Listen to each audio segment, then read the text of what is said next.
Hey, everybody. Thanks for tuning in to Be On the Track with Daniel Blair, presented by Cooper Tires. I'm Daniel Blair, and joining me today, Austin Forkner on his week off of racing in Salt Lake City. First off, dude, what are you doing?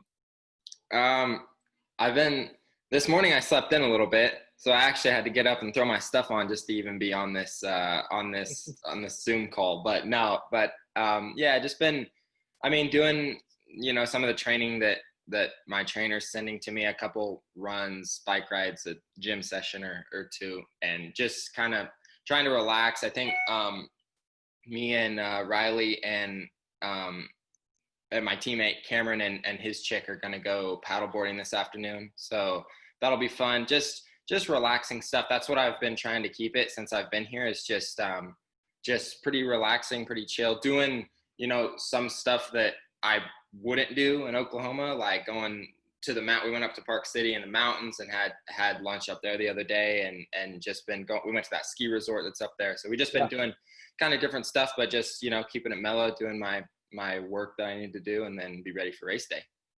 Nice. Did you went to Olympic Park then? Did you do the tube and the alpine and all that stuff? Yeah. We did the like the carts, like the alpine slide stuff, and then we didn't do the tube because we got there late and they were about to close. But I think we're gonna go back up there probably tomorrow and just get a wristband so we can just do like they have zip lines and they have all that stuff. So you can. I was there last week, the day before the zip line opened, so I didn't get to do that. But I went and did alpine one day, and then took the kids to do the slide, the tube, dude. And the tube's good because, you see the first one they're all going on, it's pretty gnarly. The second one, look, I know that you do some scary stuff in your life because you race Supercross, but I'm telling you right now, there's going to be about a 3-second period when they spin you backwards down the big one. That's not good. Yeah.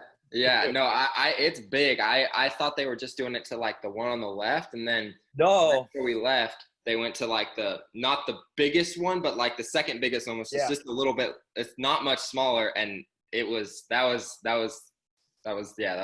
I was good. like, hey, did you rip the alpine pretty hard? Because they told me up top, they're like, hey, be careful, use the brakes, you don't want to flip off. And I'm like, I'm scared the first time, like I'm gonna go flying off. And then once I realized what it was, dude, I let it rip. I'm telling you, I at least am in range of the fastest anyone's gone down that thing. I went no brakes, wide open, tucking. Yeah. And I didn't get a time on it. I'm telling you though, top 3 fastest of all time. I did it last week.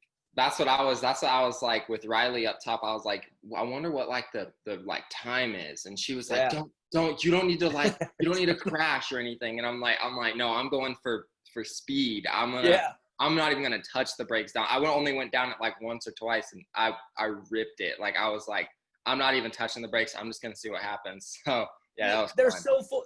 They're full of it.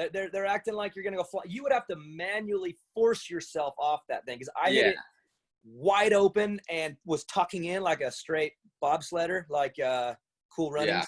And there's no way you're flying out. But dude, by the end, I was cooking pretty good. But no, it's a fun little spot. Where's the paddle boarding at? I haven't. Is that further up? It's over in like, I think it's Provo. It's toward Provo or something. It's just, there's a lake down there. I don't know. We're like right by the stadium, and it's like probably 30 minutes from here. And it's just a lake over there that they have. You can go there and you can rent everything. Like it's like $10 just to get into the lake, and then you can rent a boat, you can rent wakeboards, you can rent paddle boards, you can rent kayaks, pretty much everything. So we just rented paddle boards. We went out there the other day, like last week, but we're gonna go out there again. They have like a trampoline on the water and stuff that you can go jump on. So it's pretty fun. Nice. Hey, what's up with your boy McAdoo? He's just taking Dylan out in every heat race, man. And they're not even on purpose. Like the first one, dude, you could try 100 times again, and that can't happen. It's physically, with physics, it's impossible to do again. Yeah. But I do think it's kind of funny how your teammates getting into Ferrandis like every heat race. No, yeah, it's not like there's no like team orders or anything. We've never even talked about that. Everybody else he's been like, dude, everybody's just asking me if I'm trying to take out Ferrandis. And I'm like, well, from the outside looking in, like now that it's happened to both races, basically, I'm like, that's kind of what. But no, he just, I mean, he's not giving Ferrandis any slack. That's for sure. Yeah. Like he's not, but I mean, he's like, I would do that to anybody. So he's like both times. I mean, in the first time that they came together in that weird way, he was like, I was a little bit faster and I just shot the inside there. And then last week, or last race, that was just kind of a weird thing. Like, it was muddy. Dylan was kind of already, I'm just being silly because like I've seen people too and being like, oh, looks like McAdoo's here to get in the middle of this. And I'm like those were the two of the weirdest falls I've ever seen. And it just happened to be him, but I still think it's funny that it's him. No, I know. Yeah. That's what I was like. The first time it happened, I was Heat 2 and I was watching the You're like, big screen and I was like, oh, like, I was like, I was like, what even like how'd that happen? Like, yeah. I was like, I watched it slow motion and I'm thinking like with physics, dude, you couldn't even do it twice. Like how the hell did you put your tire in there and flip him into the top box on the face of a triple jump? It's impossible. Yeah, that was definitely weird, but I mean, funny. He's actually riding good he's riding the best I've ever seen him ride. So that's just good too. Like on a championship note that he's got the speed and he can ride up there. Right. You know, I mean, just getting more guys to get in the mix. That's kind of what I need right now, you know? Yeah, for sure. I mean, like you said, you don't have a teammate that's out there trying to slay people, but you have a teammate that's going at your guys' pace that can get in there and get you 2 extra points if you need it somehow. I mean, he's obviously motivated to do his own thing right now. He's on the up, so that's good. You guys get along pretty good though? Yeah, we're good. We've been chill all year since we've been racing this coast together. So yeah, it's been all good.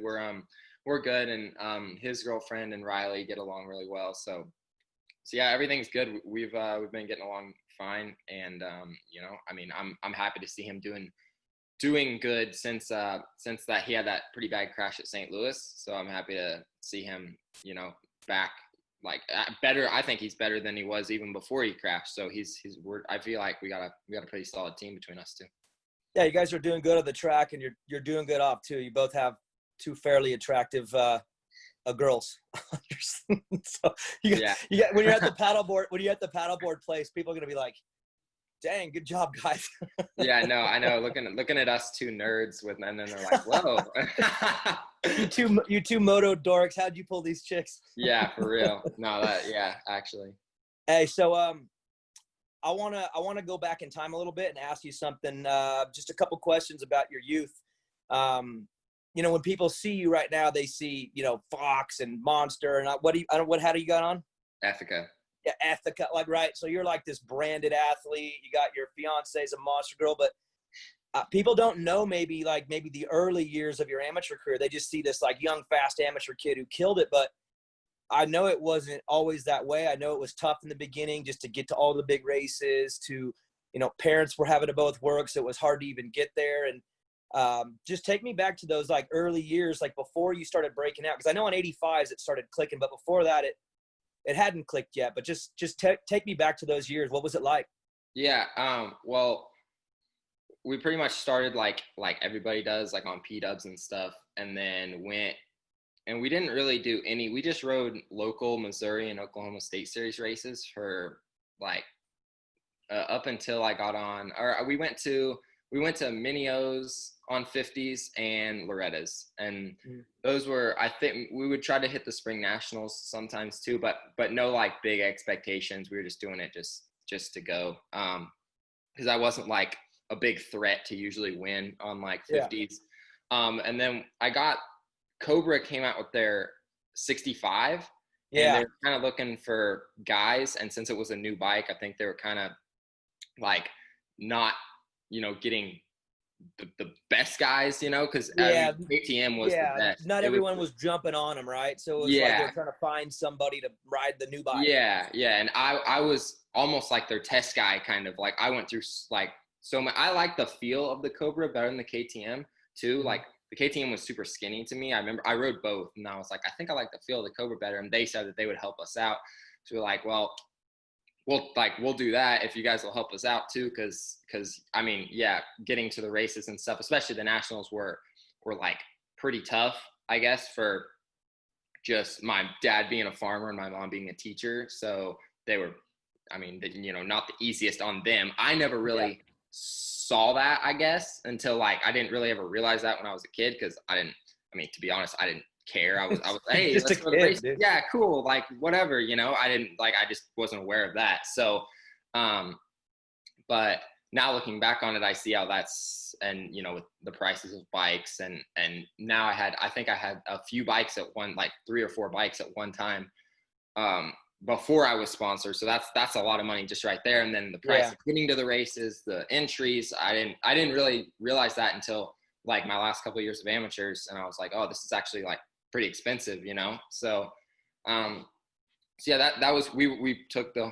kind of Cobra thing and ran with that for a little bit, and the bike wasn't the best, had some decent finishes here and there. But I think that actually helped me because the bike at that time wasn't as good as the KTM. It definitely was. But my dad always told me they're good now. Like they're pretty good now, but yeah, out of the gate, I mean, they had work to do without question. question. Yeah, they're good now. And I feel like I helped, like I kind of weeded through some of the bad stuff in the first couple of years of that bike, but now they're a good bike. But it was just, my dad always told me, it was like, when you get on a good bike, you're going to see like from you riding a worse bike, and then you get on a bike that's even with everybody. So like on 85s, where more of the bikes are, especially back then, they were all like really close. And then big bikes, obviously they're even closer. So he was like, just like, I know that you might not, they're helping us out. So like, we're going to do it right now. But when you get on a good, like an even bike, and then I got on 85s and I started winning stuff. So, well,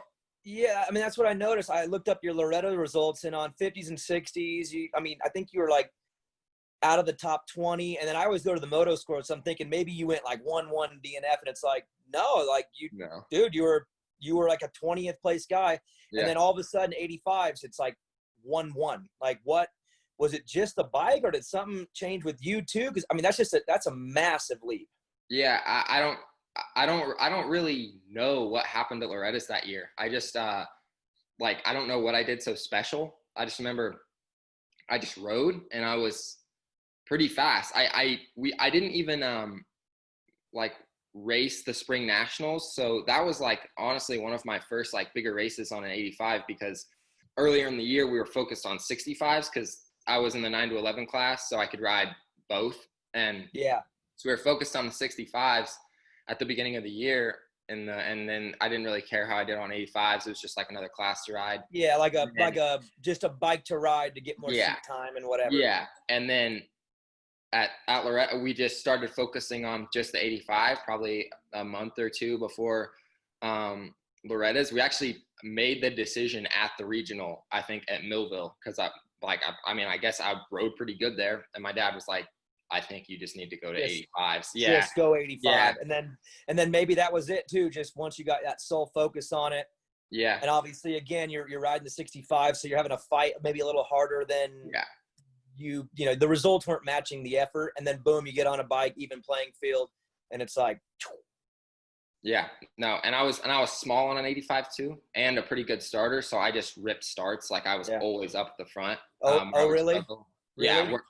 You rip starts? I mean, it kind of carried over till now too. So I'm still pretty good at starts, but so I was really light on the bike, and I would get good starts, and at Loretta's that was I could get a good start, and just the tracks were really ruddy there, and I was just good at riding ruts, I guess. Yeah, I don't really know what was like. Nothing was really like just clicked. Like nothing was like, oh, I figured it out. It was just like I just rode good, and then you just rode good, and you get done with the weekend, and you're like, I won. Like what the heck, Like but then obviously then it turned into like, oh, I'm the guy now, like, because then it stuck. You didn't really go backwards. It stayed. Yeah, it doesn't happen very often where you go from kind of like a solid 8th to 10th place guy to just winning both like of the 9 to 11 classes at Loretta's against like guys that are already pretty well established and already have like factory rides and stuff, like amateur factory rides. And so that was just like we were getting calls from everywhere, like so we didn't really know, and we never really had to pick and choose like sponsorships, so that was kind of new. So we got in touch with just like people trying, we were just like, hey, like we need some help. Like we don't even know really what we're. You think like for decision making more, just like help on like making the right choices? Yeah. Yeah, because any, like, to us, like anybody can, like, they can throw bikes at you. Hey, we'll give you 4 or 5 bikes a year. We're like, that, yeah, like, yes, that sounds awesome. And then we'll get an offer from somebody else. So we just didn't really know how to differentiate, I guess, the, like, what we thought was good and what was like actually like a good offer and a solid offer. And then we ended up going with Team Green, and that was probably, it was between them and Suzuki. And a few years later, like it was like a year or two later, Suzuki kind of folded their amateur program, like went under. So that was probably one of the best decisions we've ever made as far as, and I wasn't like super stoked about going to Cowie because I loved my Suzuki at the time. You won. I mean, that was the one you won on first. Yeah, right? yeah. So I was just like I was pumped, obviously, to go on a team because that's like the best. That was always Team Green was the best team. So I was pumped for that, but I was just like, I just hit my peak almost, and now I got to switch bikes and basically start something else. And I was just like, I didn't know how that would go, and ended up going pretty good. I won. Yeah. I won on them, I think, a year or two later at Loretta's. So no, it was solid. And then obviously then it just got better and better and better. So all the way through. I mean, that's cool how that happened. I've heard that story before, and that's rad how you flip the switch like that. Another thing that maybe people don't know is like your youth and just your background, but dude, you come from a pig farming family. Like I heard grandpa had you out working, like you want to get a bicycle, you better work for it. So dude, you're a farmer at your core. Yeah, no, that was, I mean, growing up around people like that work every day and they don't really get any sort of handouts whatsoever, you kind of just like I don't really expect anything, like as far as just like money or I don't expect things to like be super easy or I just, that when you grow up around those type of people who live that, just like you want something, you got to work for it, like like that lifestyle, then you kind of just, that's how you learn to just be. So that I don't really know much different. I didn't even, it was never, I would really never even ask my parents for stuff if it was over like $100 or dollars, because I was just like, they're gonna, what they're gonna tell me, they're gonna tell me to go ask Grandma Ruby if she needs help sweeping out the barns, cleaning up, whatever, doesn't matter, like whatever, mowing the yards, ask her if she needs help, and if she says yes and she'll pay me something to go do something, do it, and maybe in a month or so you can have enough money to go buy whatever you want. So that's just what I, if I want something, I got to work for it until I can get that something or to reach this goal or whatever it is. So that was just kind of the mentality you grow up with living with that in the farming community. Yeah. Kind of. Everybody around me was like that was just that's just who y'all are, right? Yeah, like exactly. That's just the lifestyle. You just work for what you get.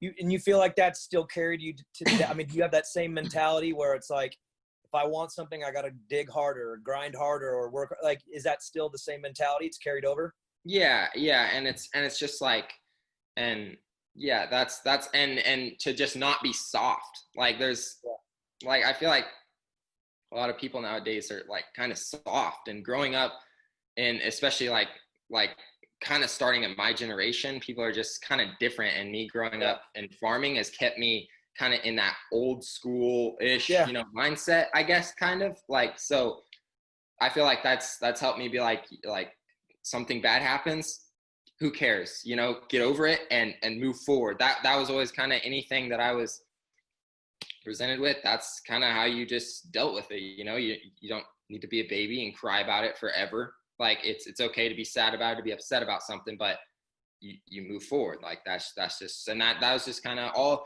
kind of the old school mentality things are what was just kind of beat into me, especially because once I was homeschooled in 6th grade, I did all my homeschool at my grandparents' house, which is the farm. So I was up there every single day with them.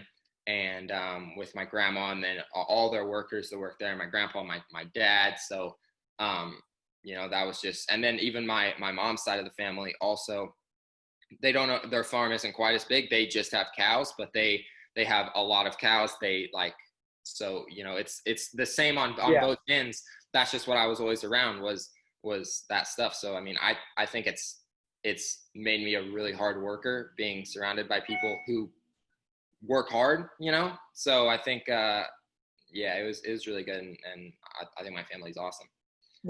So with that mentality, just move on, get over it, get back to work, then, I mean, let me go back to a day that you probably don't like to talk about, but Nashville. I mean, a title got taken from you. You'd won all those races. I mean, at that point, obviously you're devastated that day, but was it same thing, like just start over, get back to work and come back? I mean, was it that simple for you mentally, or did it take a little bit longer to get over that one? Because, I mean, dude, you were on your run. You were crushing it, and then that day it changed everything. Yeah, that one was a little bit tougher.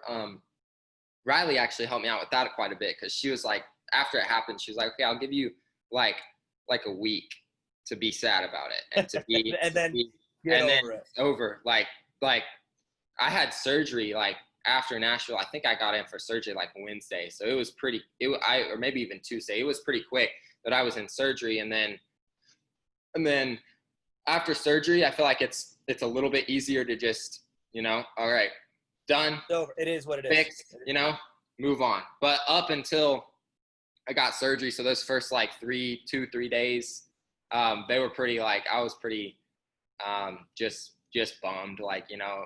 And she was like, I'll give you a few days. And then after my surgery, I was still a little bit sad. And she was like, hey, like, you know, what are you gonna do? Like, what are you gonna do now? Your knees, it's fixed.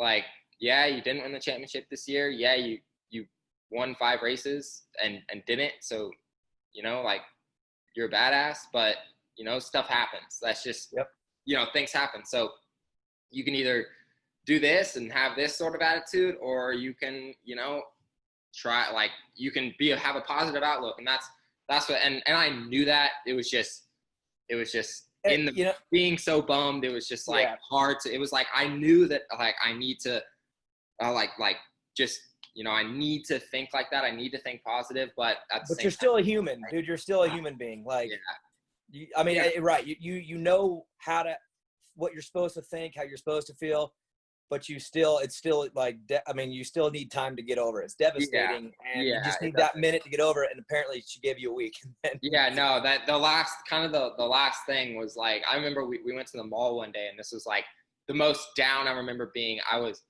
It was a little bit after surgery, because or maybe I don't even think I'd had surgery yet. And we went to the mall just to walk around, because I could actually still walk on it before I got surgery. Like, so I was kind of enjoying, like, I was like, let's just go walk around, because like it hurt a little bit, but I was like, I'm not going to do any more damage. And like, I just want to walk, because then I'm not going to be able to for a few months. So I was like, we went there, and then I didn't even, like, we got there and we like, we're sitting in the parking lot, and she was like, hey, let's go in. And I was just like, I was just so bummed. Like, I don't know what happened. I just, like, the drive over, and I was just like, just sat there, and I was just like, what? I was just like, what? You know, you go through that, like, what next? Or like, what? Like, you've been working your whole life for this, and then you just blow it. And was it one of those things where you're there at the mall, you're sitting in the vehicle, and you're like, I should be training and getting ready to go win this weekend, and I'm sitting here at the mall getting ready for surgery? Yeah, like, what am I doing here? Yeah, you know, I think it was one of those. I drove there, and I was sitting there, and I was just like,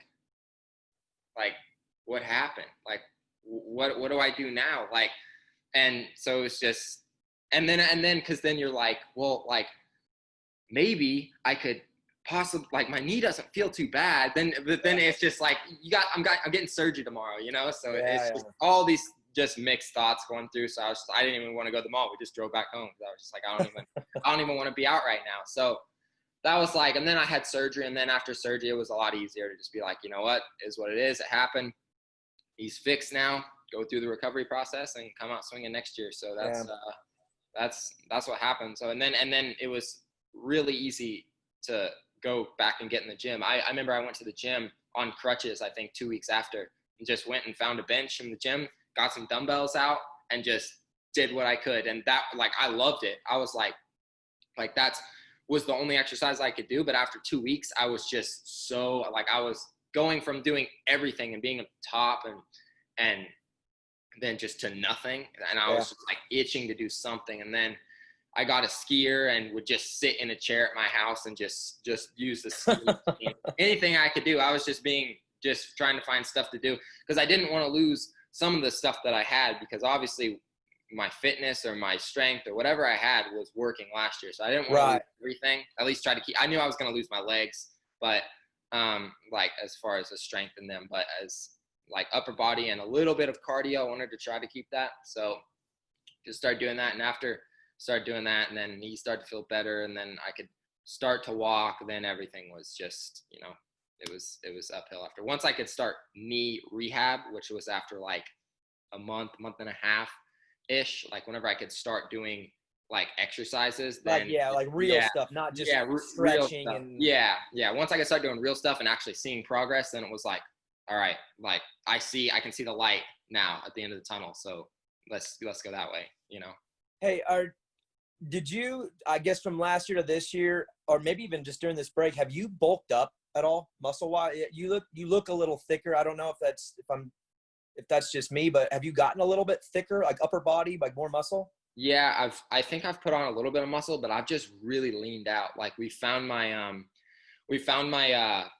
I guess like body fat percentage, sweet spot, I guess, in where my body, you know, because everybody's body type's different. Some guys can run off of really, really low body fat and be fine and have a bunch of energy, but some guys, you know, they just feel flat, you know, and then, you know, so it's just different for everybody. And I think we found that sweet spot on as far as weight and body fat percentage and just how much muscle to you know, to like that ratio, everything with that. I think we found it because just my physical trainer that I train with in the gym, he's like, dude, like, he's like, you're so like lean, but also strong, and you seem like you have good energy. He's like, that's perfect. That's like what we've been searching for the past couple of years with figuring out, like, because obviously, and it differs too, because for outdoors, you want a little bit more reserve, you know, for. Yeah, you gotta get into those last 10 minutes, you gotta pull from something.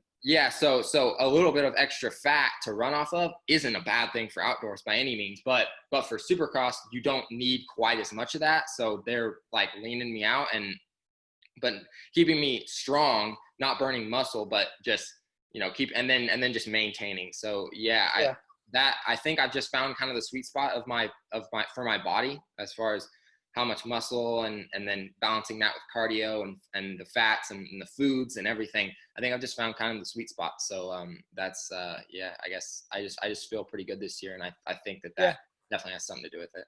Look a little different too. I was just curious if maybe it was even for the whoops, because you've made leaps and bounds this year, and to me you look stronger. You look physically a little bit just like you could throw the bike around, and like even when the bike skips out, you just look stronger. That's what it looks like. Since we've been here is when I've noticed it. So no, my whoop speed last weekend was actually really, or the last race, I guess, was really good. I was kind of surprised, actually. I was like, usually I'm not the strongest in the whoops, and that I was the fastest guy in the whoops in the main, and they were pretty chewed up. So I was like, that's just good to see. Whereas I kind of was struggling with the whoops a little bit at the beginning of the season. I had that crash at A2, but since then I've been solid, and I feel, you know, pretty good now. Nice. Back to being, you know, the Midwest kid, Missouri, Oklahoma. What's California like for you? I'm Northern California. I went to Southern California my whole life as a kid. So when I'm in California, it's just where I'm from. But like, I'm imagining for you, like when you first started getting out there, and even now, it's just a different world kind of than what you grew up with, maybe what you're comfortable with. What's California like for you when you're out there? Obviously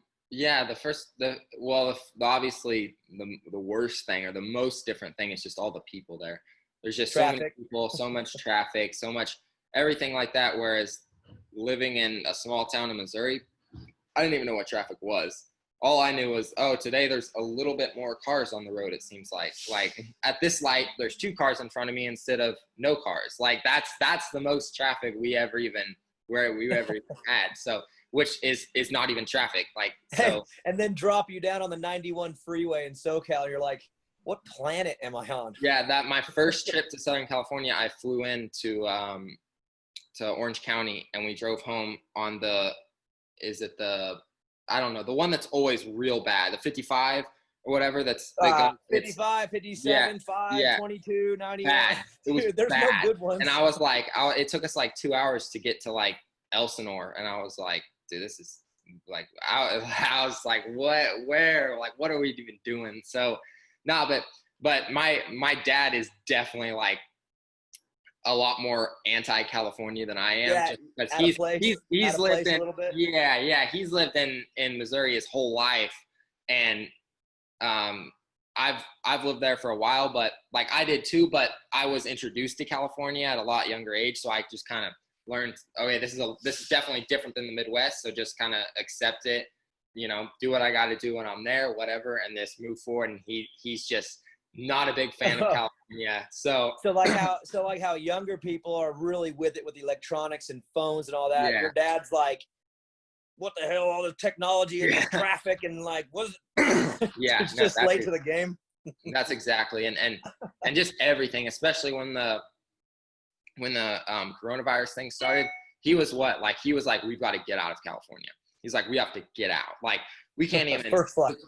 Yeah, because we couldn't even. We were going to stores and we couldn't even buy, you know, meat to eat for that night. When people are buying stuff for months, you know, how like everybody was hoarding stuff, and I'm like, dude, I'm trying to get some ground beef for tonight, like, or some steaks for tonight. Like, it's ridiculous. So he was like, we got to get out. He was like, this state's just losing it. And he was like, we got to get back to the Midwest. He's like, I'll talk to people back home, and they said that there's still some toilet paper on the shelves, so we got to get out of here. And I was just we need teepee. We're going home. Yeah. So I was like, all right. I mean, like, that's what, and then it was actually a good thing because California only got like worse for a little bit from there, and they just shut down everything. All the tracks shut down and everything. So we went back to Oklahoma, and it was fine. You know, I mean, things were shut down in the city, but Robbie's, I mean, we went there and trained every day. We did our gym, like, 'cause we have our private gym, and then everything else is just runs and bike rides and stuff like that. So we just, nice. I mean, that's just, you know, on roads and wherever anyway. So cool. I'm gonna ask you a pretty tough question. You can take this wherever you want to go with it, but obviously being an ascending star in the sport, I mean, you're your own brand, you're growing, and we have fans in the sport. They interact online. I mean, you've seen it. You get some of it, you know, the negativity, the harshness, whatever.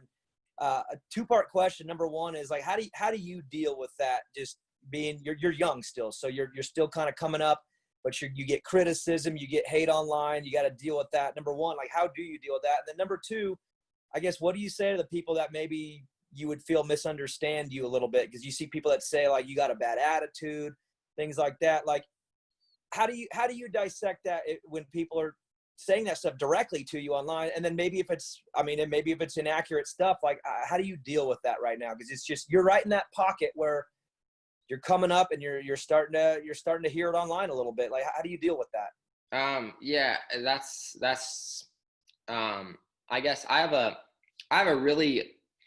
been hearing it a lot lately since I did that Dirt Shark interview where I said I don't really have any friends at the races. You know, everybody's been giving me some stuff for that. So I guess I have a really tight circle of people. I've never been a people where I've never been a guy where I have 50 friends. I have 100 friends. I have so many people that are always texting me and always, you know, whatever. I don't. I realistically probably have, you know, 5 or 6 friends, and I figured out how many real friends I have because me and Riley just started wedding planning, and how many people I would want to like stand up at the altar, you know. And she was like, how many? She was like, I have a lot, and, you know, her she's like, I want 30 bridesmaids. Yeah, you're like, yeah, no, I know, like 3 groomsmen, so I don't know yeah. what I'm gonna do. I'm like, I got like 5, 6, maybe 7 people that I would consider friends enough to like stand up at the altar. So I was like, I don't really have that many friends. And then there's like my family. So obviously my tight group of friends and my family,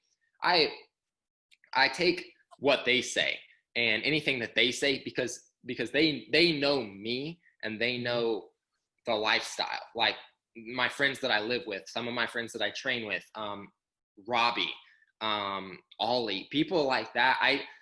I take their word for everything because they've been there, done that. They've gone through it with me. You know, that's who I listen to. So it's whenever somebody comes on and says something that they don't even know, like you just don't even, you have no idea.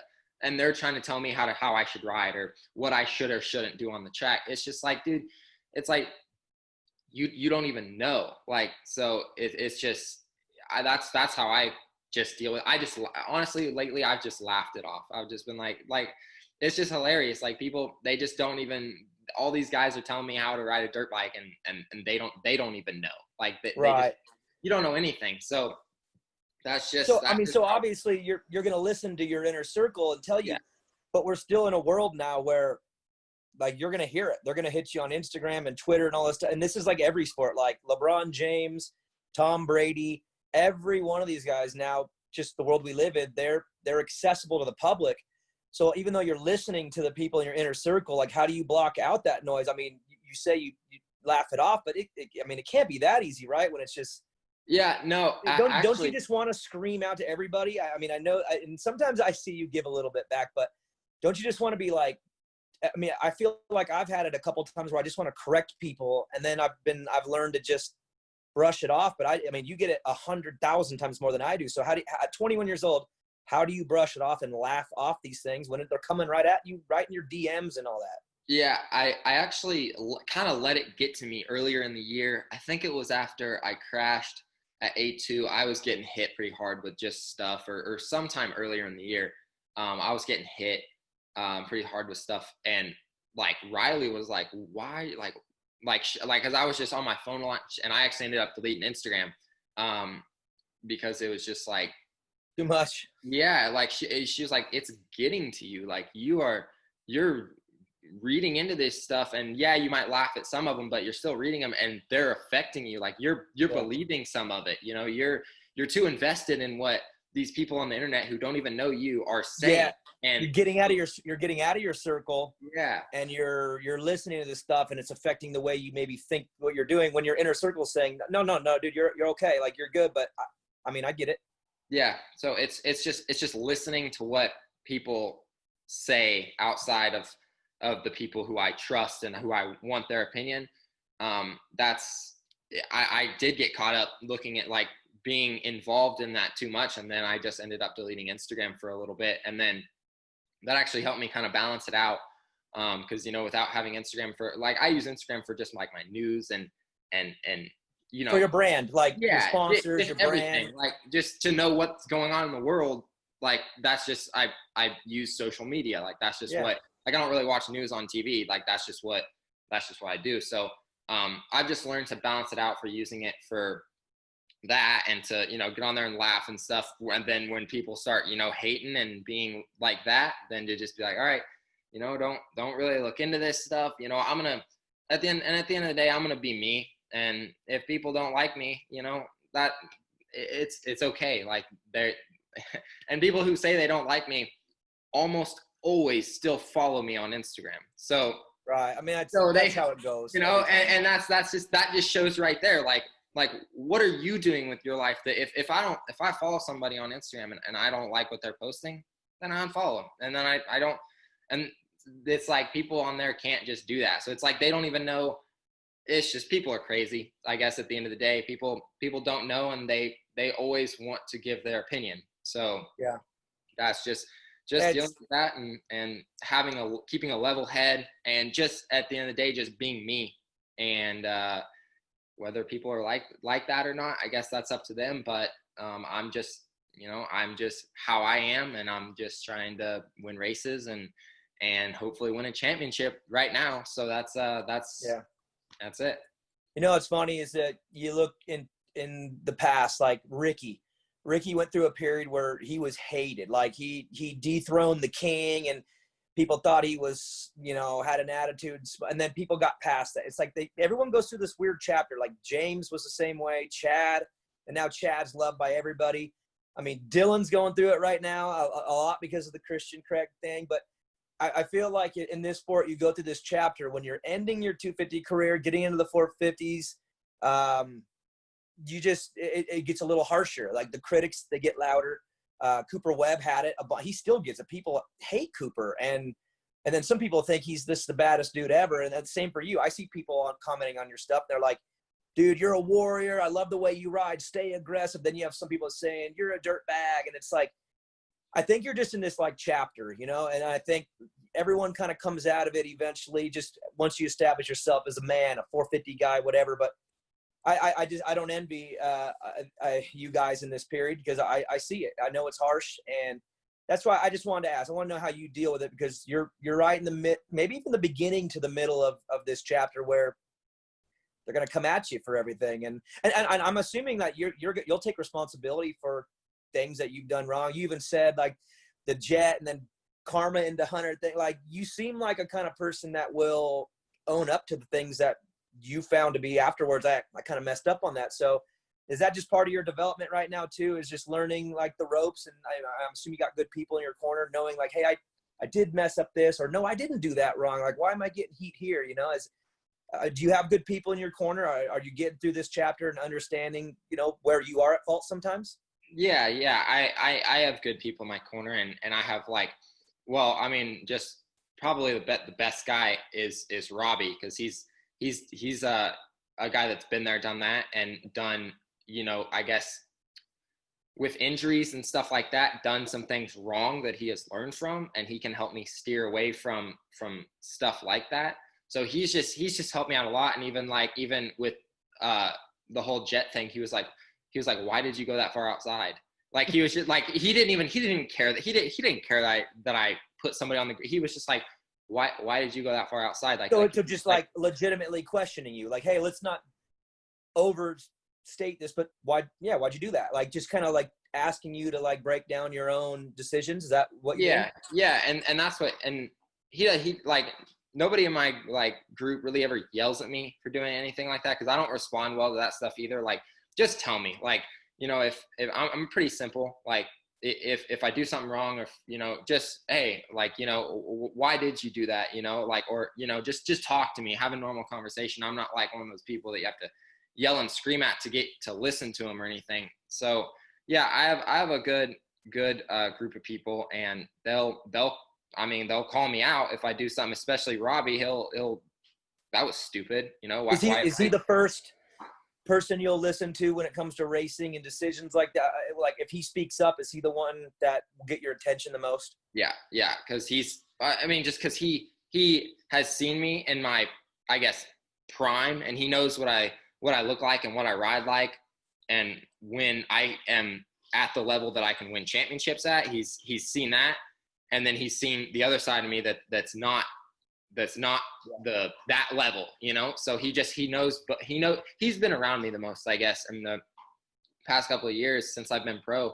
He's watched me every day. He's like in riding, in workouts, in, you know, stuff that doesn't even have to do with dirt bikes that I still talk to him about, and we still, you know, just communicate about. So he's one of the closest people to me. So yeah, pretty much anything that he says, I listen to, and he calls me out for sure if I do something stupid, or if I, you know, then there's no reason to be fake about anything too. I'm not a fake person. If I do something, if, you know, I'm not one of those people that'll go and take you out and then, you know, come up and apologize for it after. It's like, and then do it again the next moto. That's what I've noticed. That's what I've noticed so much about guys right now, is they'll, hey man, I'm so sorry. I didn't mean to take you out.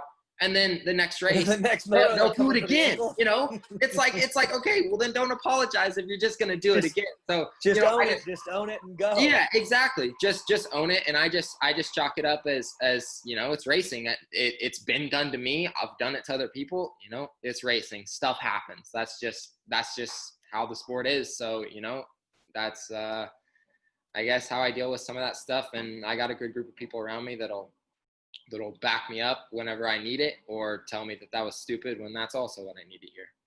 Hey, the Jet Hunter stuff though, dude, in the press conference, I thought it was a good self-own how you said, yeah, I got karma like 1 second later.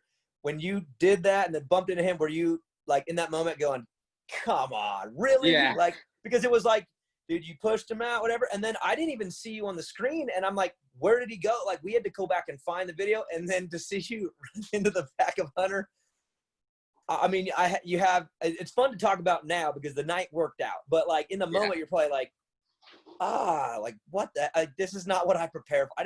This is not what I meant to do. You know what I mean? No. Yeah, no. And it was my fault too. Like it was stupid for me to even go that far outside. And I got karma in a way. Even if I hadn't ran into Hunter, I should have came out with the whole shot. If I would have just tucked in and tucked around the turn, I would have easily came out with the whole shot. But I was just, all I saw was Jet was in front of me, and I was like, okay, I need to go shut him down. And then turned, and I was like, oh, look at that. They're all gone. Yeah, everybody went underneath me. Like, I was so worried about going out and shutting him down that I didn't even think about all the guys just tucking underneath of us. So, like, I'll own that. Like, I'm not afraid to be like, yeah, I did go out there to shut him down. Obviously I didn't mean to put him on the ground, but yeah, I went out there to shut him down. And then guess what? I got passed by everybody underneath. And then I ended up, Hunter spun going into that rhythm section. I had all that speed from the outside, just ran straight in the back of him. So I was like, like, I guess that's what I get for making that decision. I guess that's what I get in return. So it's just, things happen, and that's what I've just kind of learned to brush stuff off, that it happens. It's going to happen to me. I'm going to make it happen to somebody else. I mean, sometimes stuff's just going to happen out of, well, whatever. And you're proving that you can brush things off because you ended up maybe having the best night you've ever had in I mean, you've won a lot of races, but I mean, dude, you usually get up front, check out, whatever. That was probably like your hardest spot against probably the hardest guy in his like, to be able to have all that happen in the heat race and then go in the main and put together your best night. It shows that you are brushing things off because you turned what could have been a disaster into maybe the best night you've ever had. Yeah, no, that I was really happy about that. And I don't have a lot of races, I guess, where I am kind of do the Tomac. I kind of come from the back. Usually I always like start up front and then just get a little gap and then just maintain it. That's usually how I win my races, like, usually. So I was really happy to come through, even though it was only coming from like third or fourth, but to come through and to win like that, I was really pumped with that. And that's what I wasn't really, worried about anything that's happened in practice or happened in the heat race.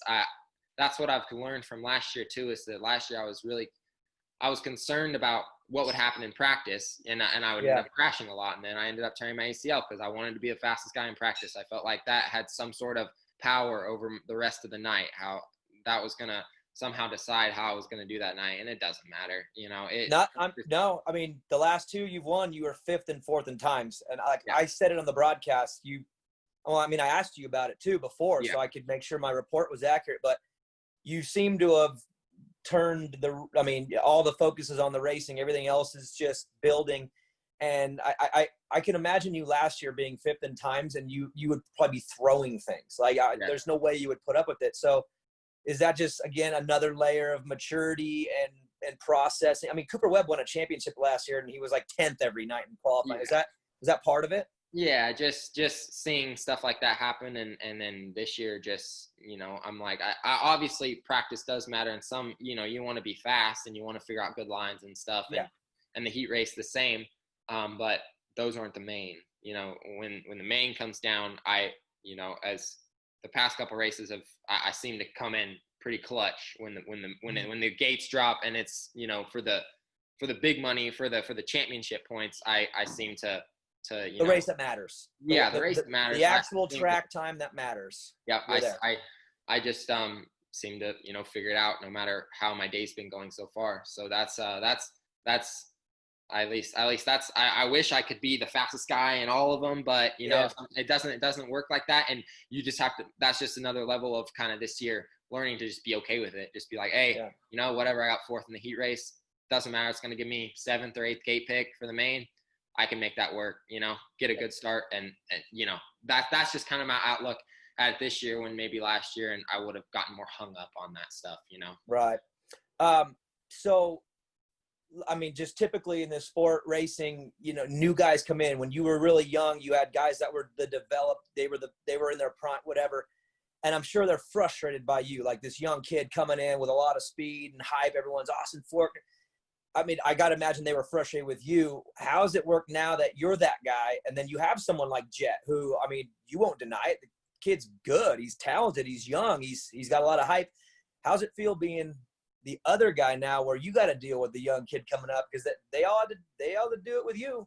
Yeah, I just thought about that the other day. I was like, you know, this is my 4th year as a pro now, or so, 3rd or 4th, like in Supercross. So yeah, I was like, I'm only 21, but I would be considered probably not like maybe not like a full veteran, because there's some guys that have been in the class for a long time, but like I'm like prime yeah, year. like yeah, exactly. So like I'm getting to the where I'm about to like point out of the class. I'm about to have to go up to 450. So this is you know, some like winding down my 250 years, I guess. So, yeah, I thought about that, and I was just like, that's just like, it's just weird that that's happened. Cause I remember just coming in and being the new kid and having to go through all these things, like all these rookies coming in, the stuff they're having to deal with, you know, being, you know, road aggressive and finding the hard way that whoops aren't easy and all that stuff. I already went through all that stuff. So I'm like, you know, like that, that's just the learning curve of racing pro Supercross, is you have to go through and you have to learn all that stuff. And no matter how fast you come in and how much hype you have around you, you're never 100% ready. It's always stuff you have to figure out, you know? So, I mean, yeah, there's rookies that, and obviously you never want to get beat by the younger guy, you know? Yeah. But you know, at the end of the day, they're another rider. And if it doesn't really matter. There's so many sports nowadays, and F1, Max Verstappen when he was 17 racing, and you know, everything's happening. People are doing good stuff at young ages now. So, you know, that's just people, you know, it's just another rider. So I just I'm not trying to beat individual riders. I guess right now I kind of trying to, you know, for the championship, but but at the end of the day, I'm just trying to beat everybody. So at the end of the day, it doesn't matter if they're a rookie, it doesn't matter if they're in the 30s. I don't care. I'm trying to beat everybody, you know?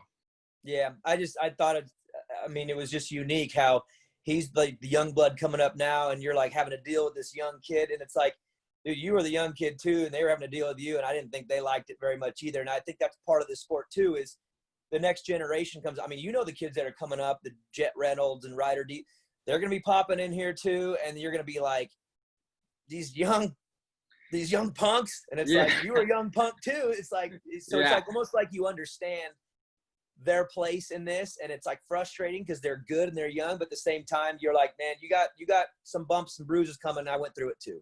Yeah, that's just the learning curve that you have to do for going from the pros to the.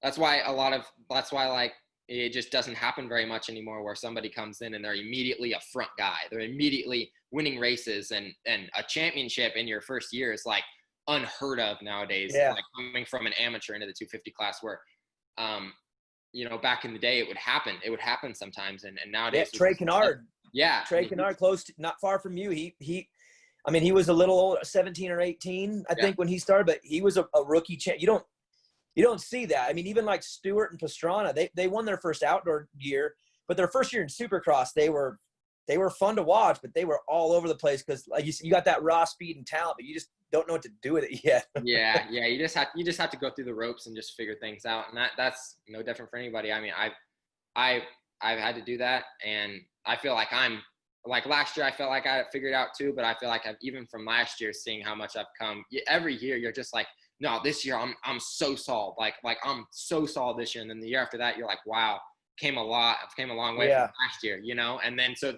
how far have you come from whenever you came as a rookie? You know, I look back on the stuff that I do. I just watching some guys last night. I was just like, wow, like, you know, whoever, like they're struggling in the whoops, and I was like, well, I would go down in the whoops like a lot whenever I was in, even my second year, I would still crash the whoops, you know. You're so like, dude, like, I lived in the whoop section. Like I had a home there on the tough blocks for a couple of years. So. Yeah, exactly. So it's just like, you know, I went through all that stuff the same way, and I'm just now, you know, kind of getting it figured out. So that's just how it is. Hey, so to turn the tables here to kind of close this thing out. I was 21 years old when I got married, so I was just a young pup. I've been married for 16 years, so we made it work. So let's flip this thing around now. You can interview me, and I'll be your marriage counselor since you're about to get in there and be married. I don't know if Riley's right there too, but I'm an experienced vet, man. I'll tell you right now, I've been through the ups and downs. What you got, dude? You need any advice? I can help you through 16 years, and I was just a puppy like you when I got married. It's tough, but I got you. What's coming up that's on your mind? Well, I would ask about like wedding planning, because that's kind of where we're at. But I already told. Hey, here's my advice: get out. Don't say anything. Don't recommend anything. Everything you say is wrong. Am I right? You're wrong. That's what I've started. Right? That's what I've started to figure out is that oh, why do we need to spend such and such dollars on napkins? Who cares? You know, because it's decor. It's decor. It's the way that it looks to everybody. It's Austin, everything. Trust me. Back off. Just get out now. All it'll do is cause fights. Just let her have it, dude. She ain't telling you how to blitz the whoops. You don't tell her how to plan a wedding. Get out now. Okay, that's good. That's a good. I like that. So, and she just heard that too. So she's definitely going to be using that anytime that I'm like, why do we need that? Hey, because Riley thinks I'm helping her right now. I'm helping you, dude. Trust me. You don't want the wrath of an angry bride because you mouthed off the whole time. Like, just let her have it. That's what I'm starting to learn is that I'm just, hey, you know, that's how I was just like, okay, you do whatever you want to do at this wedding. You set it up. You tell me, hey, give me a time to be there. I'll go get a tux, and I'll show up and do the thing. But how it looks, go for it. It's all them, dude. So yeah, that's that. Okay, we're good there. So what else? Once you get married, I'm gonna tell you right now though, honestly, year one is tough. Year one is tough because it's like you're already like spending time together, like you're somewhat living together, so you kind of know each other. But I'm telling you, the day it becomes official, they change a little bit, man. Riley, right? She's laughing. Because I'm telling you, it's coming, dude. There's gonna be a slight change. You're gonna be like, oh, it's just another day. It's not, dude. You got to embrace. Things are changing. You got to learn when to zip your lip. Trust me. Yeah. That's what I keep telling her. I'm like, you're going to change when we get married, or like, you know, and she's like, nothing's going to change. It's just going to be another day. So I'm like, oh, we'll see, you know, it'll be all good though. I'm pretty excited and well, I don't know. I already feel like with some of the arguments we have sometimes that we're already an old married couple. And that's what even people, hey, it's so funny because people in public or whatever, or like we'll be ordering food or something and we'll just be giving each other crap. People are like, you're either siblings or you guys are in a relationship. And we're like, well, we're in a relationship. So they're like, okay, well, you guys are arguing like you're either siblings or like you're a married couple. So we're like, well, hey. Yeah, so. Does she do the whole thing like, hey, where are we going to dinner? And you go, I don't know, where do you want to go? And then it's literally like the biggest decision ever, like in the entire world over like something so simple. My wife is like, let's go out to dinner tonight. I'm like, sounds good. What do you want? And it takes like a week for her to figure out what the heck to do for dinner. And I start getting frustrated. Like, just pick something. Are you getting into that world yet, or is she more decisive? Yeah, I kind of have it figured out because if she can't decide, or if we start to get into that and I see this is going nowhere, it's going nowhere fast. So I'm just like, okay, we'll just DoorDash. There's a whole DoorDash thing, Postmates, all the delivery. And I'm like, she's always in the mood for Chick-fil-A or Chipotle. So if we can't decide like going out to eat somewhere, I'm like, okay, you want Chipotle? And she, oh, yeah, that sounds good. So I'm like, okay, easy. That works for me too, you know? So you can actually get away with that? Because mine, we got to go out. Like it don't even matter what the food is. We just got to be out in public somewhere. And I don't know about Riley. Mine wants to be outside. Like if it's 100 degrees or 40, I want to be outside. I like being outside. And I'm like, I don't want to be outside. Like, let's just go inside. I want to knock this thing out, get some food, get home, whatever. It's got to be so dramatic for her. You got it better off than I do? Well, yeah, she's come a long way since I originally met her. She's kind of figured out that I feel like we work out pretty well, because she's a little bit more like dramatic and just, you know, how girls are, and I'm the opposite of the spectrum. So I feel like we kind of balance out pretty well. So yeah, I feel like she brings me up sometimes and I calm her down sometimes. Yeah. So we work pretty well there, but yeah, she's definitely gotten a lot better, and it seems like things are working pretty well. You know, we're doing good inside and outside of racing. So yeah, nice. So I feel like we're pretty good. But yeah, I am. The more and more she talks about this wedding, all this wedding stuff. I'm just like, I'm just. Are you getting a call? Is that a? Yeah. I was getting a call, but yeah, no. When more and more she talks about this wedding stuff, I'm just like. Was that call Jet Lawrence? Yeah, I don't think he's gonna be calling me anytime sooner, or adding me on sending me on Instagram or whatever. You know, probably not gonna be happening anytime soon. Probably either of those two. So yeah, not for a while anyway. Until you all get at it. I know this is like a way advanced thing, but what about kids? You guys gonna wait on that? Me and my wife, we waited, I think, like 6-7 years maybe before we started. I mean, you're so young. Like, is the plan to just be married for a while and get into this career? I like how you're looking over. You're like, what's the plan? Yeah, you know, no, we've already talked. It's definitely going to be towards whenever I can see the end of my racing career coming. Like because whenever there's a couple, you're like, all right, this probably got a couple more years, you know, or whatever. Then, you know, we'll probably start thinking about it then. But up until then, no, because because she has 2 already. Our dog, our 150-pound Malamute, she considered, and then me, I'm her other kid. So so she already has 2 children to deal with. Yes, 2 children to deal with already. So she doesn't need any more. Yeah, one of them, the human one, needs to grow up a little bit before she's ready to have a real one. Yeah, definitely. I think that was the point that she was making, was that maybe get it down to where we have, you know, a dog and then her husband. So turn into a full grown man. Yeah. Not a puppy and her son, a bear, or you know, you know. So that's I don't know. Hey, does Riley have a target problem? Yes. Hey, I want to get a beeper. I want to get a buzzer on my phone that when my wife gets within like a half mile, I get like a notification, and I want to be able to call in and like shut it down. She's got a full-blown target problem. It's like every day for nothing, just to walk around like it's Disneyland. Yeah, that's how Riley. I need to go to Target, and then she'll. What are you going for? We need some meat for tonight, and I think I need like a face mask. I'm like, okay. She comes home with bags and stuff. I'm like, what? How long were you? She's gone an hour and a half at Target. I'm like, what are you doing in Target for an hour and a half? Like, geez. Okay. So yeah, Austin, marital advice. You got to get over that. That ain't changing. It's gonna get worse. It's going to get worse.